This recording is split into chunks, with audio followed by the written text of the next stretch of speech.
क्या बाइबल अचानक किसी ने बैठकर लिख दी? क्या चर्च ने मनपसंद किताबें जोड़ दी और कुछ छुपा दी? और अपॉक्रिफा की किताबें बाइबल से बाहर क्यों रखी गईं? आज हम भावनाओं से नहीं, इतिहास और तथ्य से ये समझेंगे कि बाइबल कैसे बनी। बाइबल क्या है? Basic understanding. सबसे पहले स्पष्ट कर लें, बाइबल एक किताब नहीं है। बाइबल है 66 पुस्तकों का संग्रह, जो लगभग 1500 सालों में 40 से अधिक लेखकों द्वारा लिखी गई। ओल्ड टेस्टामेंट पुराना नियम, न्यू टेस्टामेंट नया नियम, और यह सब एक ही कहानी बताता है, परमेश्वर और मानव का संबंध, पाप, उद्धार और आशा। कैनन फॉर्मेशन क्या है? कैनन का अर्थ है मानक, स्टैंडर्ड। कैनन फॉर्मेशन मतलब कौन सी पुस्तकें परमेश्वर के वचन के रूप में स्वीकार की गईं और कौन सी नहीं। बहुत जरूरी बात, चर्च ने बाइबल बनाई नहीं। चर्च ने बाइबल को पहचाना, रेकॉग्नाइज, यानी जो पहले से उपयोग में थी, उन्हें आधिकारिक रूप से स्वीकार किया गया।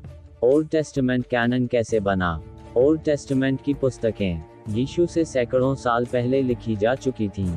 यहूदी समाज में 3 भाग माने जाते थे, लॉ, टोरा, प्रॉफिट्स, राइटिंग्स। यीशु और उसके शिष्यों ने इन्हीं पुस्तकों को स्क्रिप्चर कहा। न्यू टेस्टामेंट कैनन कैसे तय हुआ? न्यू टेस्टामेंट की 27 पुस्तकें कोई अचानक निर्णय नहीं थी। विद्वानों ने 4 मुख्य मानक क्राइटेरिया अपनाए। एपोस्टोलिक ओरिजिन, क्या ये पुस्तक किसी प्रेरित अपोस्टल द्वारा या प्रेरित के निकट सहयोगी द्वारा लिखी गई?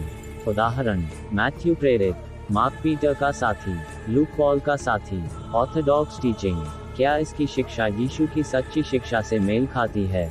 जो किताबें गुप्त ज्ञान, सीक्रेट नॉलेज सिखाती थीं, यीशु की मानवता क्रूस को नकारती थीं, उन्हें अस्वीकार किया गया। यूनिवर्सल एक्सेप्टेंस, क्या ये पुस्तक अलग अलग चर्चों में, अलग अलग क्षेत्रों में लगातार पढ़ी जा रही थी? जो किताबें सीमित समूहों तक थीं, देर से प्रचलन में आईं, उन्हें कैनन में नहीं लिया गया। स्पिरिचुअल अथॉरिटी, क्या इन पुस्तकों से लोगों का जीवन बदला, चर्चों को मार्गदर्शन मिला?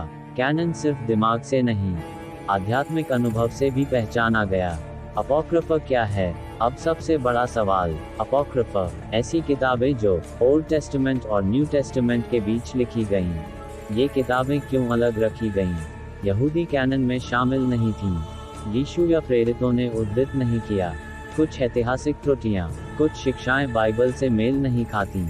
इसलिए कैथोलिक बाइबल में ये सेकेंडरी रूप में, प्रोटेस्टेंट बाइबल में कैनन से बाहर। महत्वपूर्ण, अपॉक्रिफा को छुपाया नहीं गया, उन्हें अलग श्रेणी में रखा गया। चर्च काउंसिल्स का सच, कई लोग कहते हैं काउंसिल ऑफ निसिया ने बाइबल तय की। कैनन उस समय पहले से उपयोग में था, काउंसिल्स ने कैनन बनाया नहीं। कैनन को पुष्टि कंफर्म की। पार्ट 7, क्या कोई खोई हुई किताबें थीं?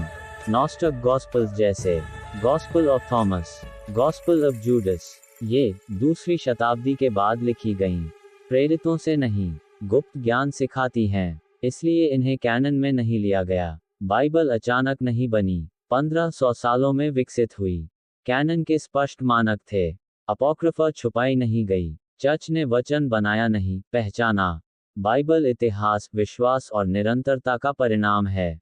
अगर बाइबल मनुष्य की रचना होती, तो इतनी शताब्दियों तक एकजुट न रहती। यही बाइबल की विश्वसनीयता है। अगर आपको ऐसे रिसर्च आधारित, सत्य पर आधारित वीडियो पसंद हैं,